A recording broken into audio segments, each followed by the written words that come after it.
This is my water bottle today. Bloody Garfield. Garfield's got my back, quite literally. Hello all of you little demons, Jules here for WhatCulture.com, back again with another episode of the awesomely named and awfully hosted Tues Your Own Adventure, the weekly medieval themed format where I, the crown Jules of WhatCulture.com, take a list chosen by you. Yes, you, the person who threw his back out over the weekend and is in extreme amounts of pain right now. That's me. That's me right now. Fun? Yes, you get to decide what list I dole out to you each and every week, and this week we have none other to thank than Stephen Folletto for their suggestion of overlooked video games that had groundbreaking mechanics. And I love this idea so much because this is the thing, when it comes to video games, every single one of them has got a gimmick and it wants you to know about it, because if you don't have one of these USPs, you're going to have something that makes you stand out from the crowd, as while your first-person shooter or platform game might look the absolute business, if you're not moving the conversation onward, then it's going to be nothing but the awkward sound of cutlery scraping plates on date night filling the room. But unfortunately, even if you've got a good idea, it doesn't always mean that your game is going to be a success. So that's what we're going to do today. We're going to raise a glass, or in my case, a lukewarm cup of coffee, to toast the games that had original ideas that were thinking outside the box. But unfortunately, nobody was buying theirs. Sad times. So let's take a look at them today. As I'm Jules, this is WhatCulture.com, and these are 8 overlooked video games with groundbreaking mechanics. But before we begin, I've got to address something quite big actually, because you remember at the beginning of last week's episode, I was toying around with a mysterious box, and a lot of people, including James, were asking me what was inside the box, weren't you, James? Well, I'll tell you what was inside that box with the grand reveal. It's finally here, the Slime Jesus merch. That's right, the Saviour hath descended from high on above to bless this pasty, horrible goblin body with some classically designed merch. Massive shout out to Jenko for designing this, by the way. And I'd love to show you the back piece, but as I said before, my back is in absolute tatters at the moment. So I'm hoping that James will put up a little image over here of the back and maybe the front over here so you can see it in finer detail. And if you want to buy one of these for yourself, and why wouldn't you? Because obviously you want to support Slime Jesus, you want to support the channel, and obviously this egg daddy right here, then you can follow the link down below and go buy it on the Live and Let's Dice Teespring web store. So I'm going to shed this hoodie and I'm going to do this thing right. And yes, I know what you're probably thinking for those weird fans out there that are somehow enamored with the horrible Beelzebub. Well, I'll tell you what, I'll make you this little deal. If we manage to shift enough of these, if there is enough interest, then maybe I'll do a special variant with Beelzebub and a slightly different back piece for it. How does that sound? If you want it, show your dad some love. But anyway, let's get on with this list, shall we?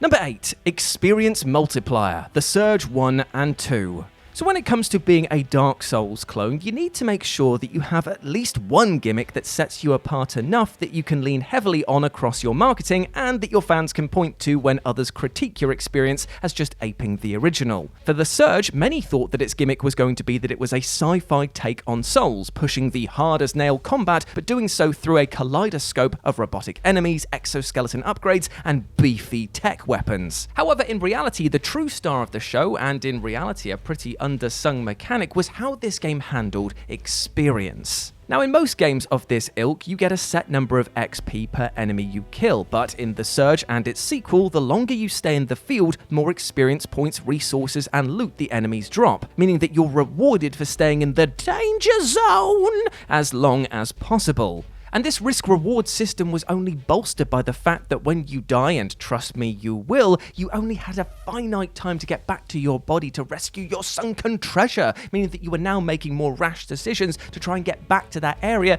that probably would result in your death over and over. It was deliciously cruel, but when it paid off, oh, chef kiss good. Number 7, Interactive Crowds, Def Jam Fight for New York. I'm pretty sure that it is scientifically impossible not to love Def Jam Fight for New York. In fact, James and I have run the numbers countless times. He's holding up one of the numbers right now that I'm pretty sure was important to one of our discussions about the game. Why 3? Why just 3?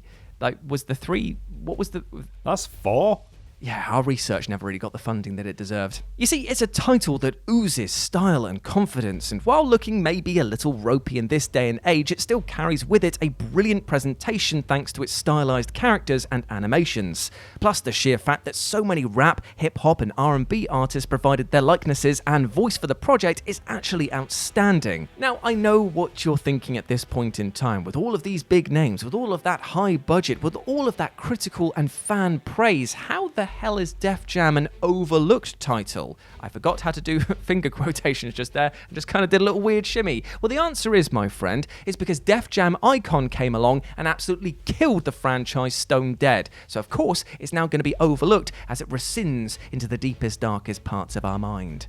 Thanks for that. And there is one feature in this brilliant title that was also incredibly overlooked, and that was the crowd interaction. Seriously, I've never seen a crowd more integral to the actual fight itself than this. By throwing a fighter into the mob, sometimes the crowd would push them right back into a further beatdown, or may sometimes even grab the fighter and hold them in place for you to unleash hell. Plus, some of the onlookers carry weapons that they'll either offer to you or even use themselves on an enemy that the other crowd members are holding onto. It's like having a small army just waiting in the wings, and the best part about all of this is it makes you think about where you're positioned, because you don't want to be having your back up against the crowd because they might grab you and completely open you up to even more attacks, meaning that you're going to have to go around, dance around your opponent and use the environment to your advantage. I love that facet of this game. Number 6, gravity manipulation. Gravity Rush. Now, while the world over, your nan and her dog will wax lyrical about how Spider-Man for the PS4 or even Spider-Man 2 from way back way revolutionized the way that you can travel across cities with its free web-slinging approach to getting from A to B,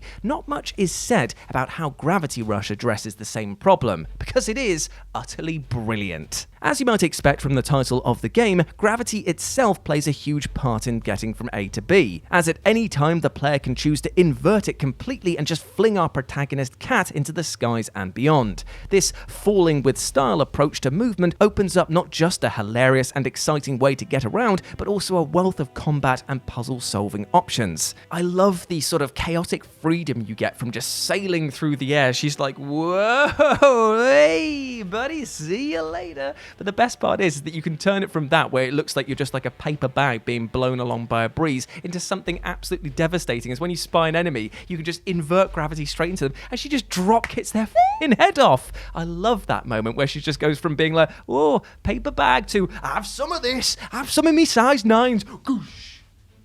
Love it.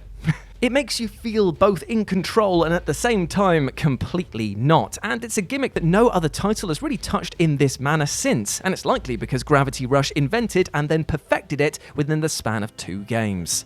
Nice one. Number 5, Hot Swap, Battlefield 2 Modern Combat. Now, back in the day, a line was drawn in the sand between DICE and the emerging Call of Duty franchise, with them basically saying, you do your thing over there and we'll do our thing completely differently over here. And for a while, the titles definitely reflected that mentality. Call of Duty moved towards arcade Twitch reaction kill streaks, and Battlefield dug into large maps, teamwork-focused game modes, and having less durability than an ant made of paper. And while their paths might be linking up at the moment with both chasing that Fortnite what up my fellow kids vibe, back when DICE were making Battlefield 2 Modern Combat, things couldn't have been more different. Because here, the game utilised an amazing one-time feature known as the Hot Swap, which allowed players running through the single-player campaign to literally jump between soldiers at a moment's notice, meaning that you could take up better positions, clear out enemies blocking the way for the rest of your allies, and use different loadouts on the fly. It was brilliant, allowed for tactical play, and was incredibly fun to use.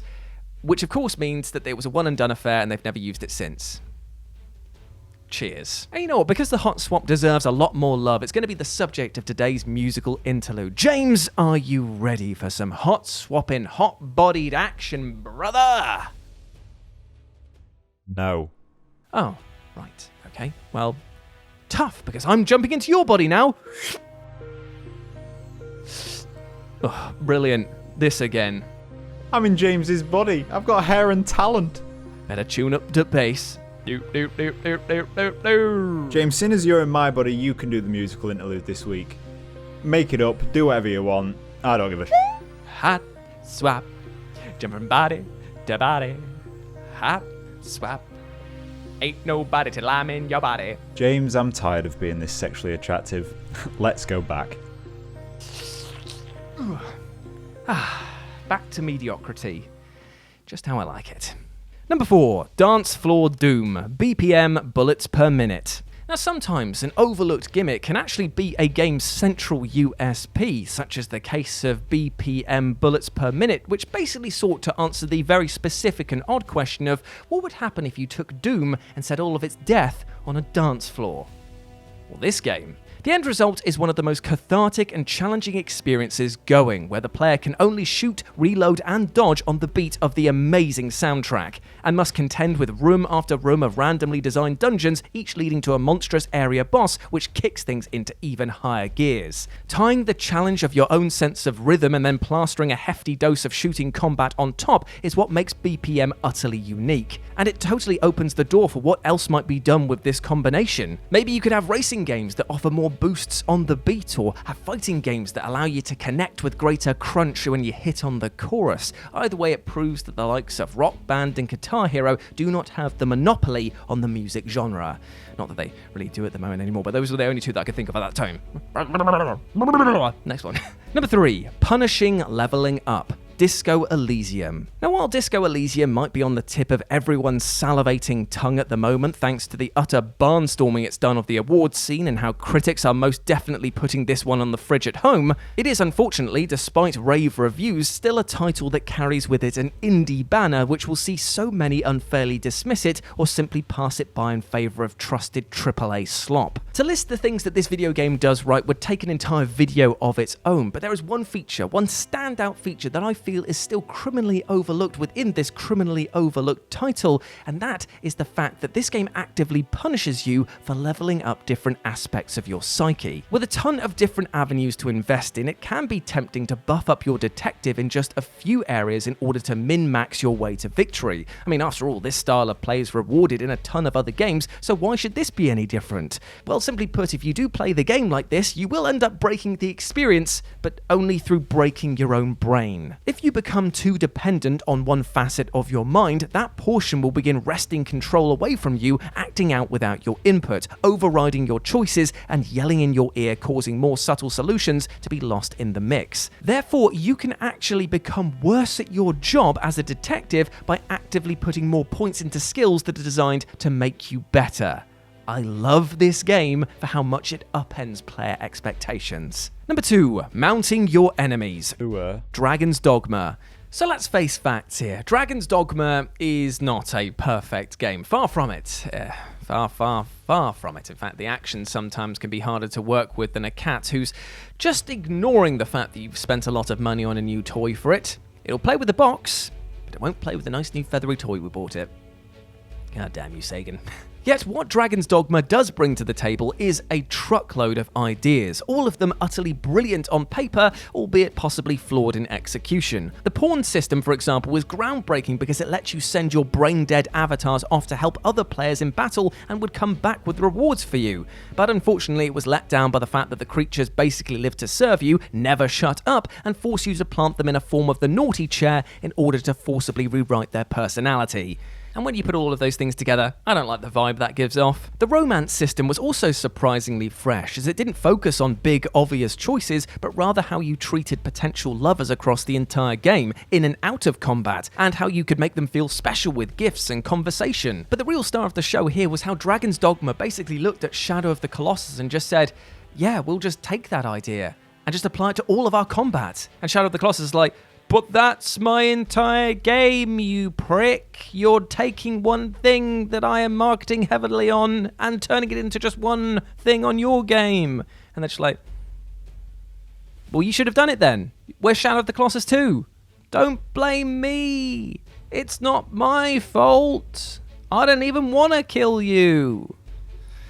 Went to a place there, didn't we? Instead of just being used on towering enemies, the grappling mechanic here allowed players to hitch a ride on enemies big and small, clambering up to weak spots or even using the creature's own body as a safe spot from their attacks. This, combined with a group battle mechanic, meant that you could have moments where your party distracted the enemy, allowing you to climb on board and then deliver the killing blow. It was exhilarating, added a ton of depth to combat, but unfortunately for some reason Dragon's Dogma just didn't make the impact that it wanted to with audiences worldwide, and thus many people overlooked the game and thus this mechanic, and that's a real shame. And number 1, trick-based accuracy, FIFA Street. Now, as anyone who's even taken a cursory glance at whatever this is will be able to tell you, I don't really do sports outside of that ludicrously dangerous and hilarious slam ball. Does anyone remember that? James, you remember that? It was basically trampolining, but with basketball.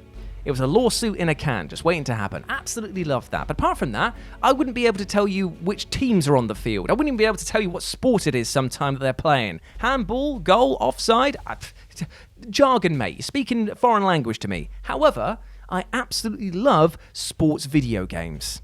Weird, right? Well, I should probably clarify by saying some sports titles. You see, for me to get hooked into a world of touchdowns, goals, and baskets, the game in question has to take the real-life equivalent and add in a ton of video game absurdity. And thankfully, that's what FIFA Street did in spades. Taking the action from Wembley to the alley behind Wendy's, Street pushed video game mentality hard and rewarded players for just going along with it. And the mechanic that I feel was criminally overlooked here was the fact that they had trick-based accuracy.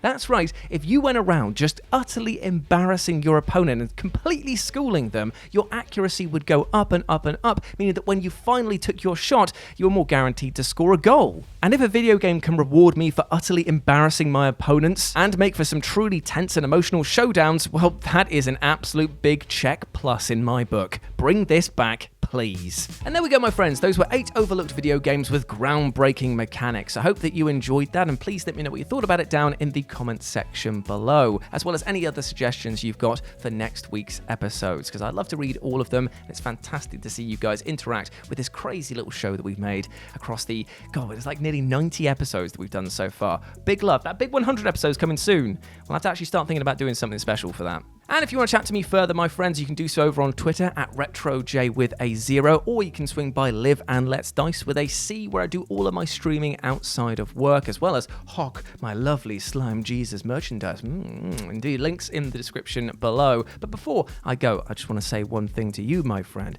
Hope you're treating yourself well. Hope you're treating yourself with love and respect, because you deserve all of the best things in life. And do not let anything or anyone else tell you otherwise, all right? You are a massive ledge, and I want you to go out there and absolutely smash it today, all right? Big love from me to you. Just take care of yourself, all right? As always, I've been Jules. You have been awesome. Never forget that, and I'll speak to you soon. Bye.